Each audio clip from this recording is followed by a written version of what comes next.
So these replica mud flaps are from a company called CARTRIMHOME.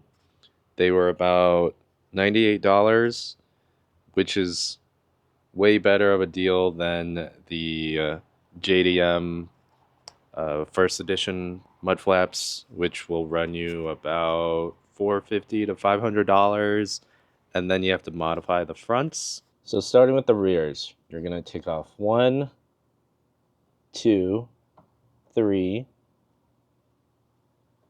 I think those are 10 millimeters, and then a pop clip back there. And then there's one bolt down here.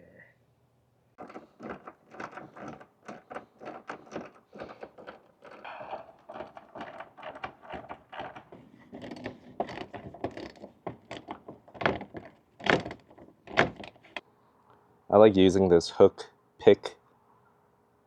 Comes in handy with these pop clips. And then there's one more 10 millimeter on the bottom.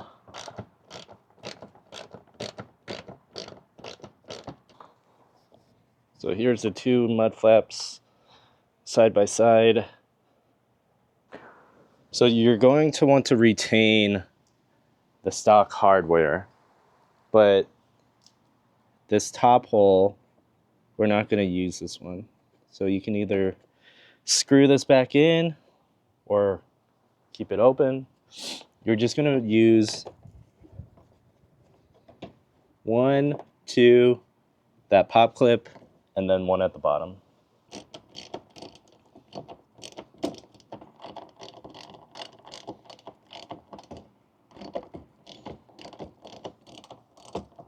And then I already put that pop clip one in. And then on the bottom, you're gonna use this same hole.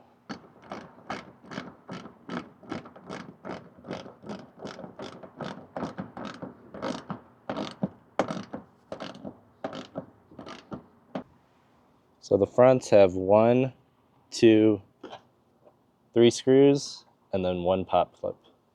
So on the fronts, you're gonna have to do slight modification. And I've seen this online, that you have to do the exact same thing to the JDM set too. You're gonna take your OEM mud flap, lay it on top, and you just have to trace out this area. And we're going to cut this excess off. I'm not sure if you can see this, but I just took a Sharpie and traced out the stock mud flap, and that's what we're going to cut. I'm literally just using a box cutter, scoring this line. You could probably use a Dremel. Doesn't have to be pretty unless you're meticulous like that. But the box cutter will just eat through this rubber. Oh, that's what you're gonna get. And if it doesn't fit first, then put it on your car and see what needs to be trimmed. So you're gonna have 1 screw, 2 pop clip, and then your last screw is at the bottom.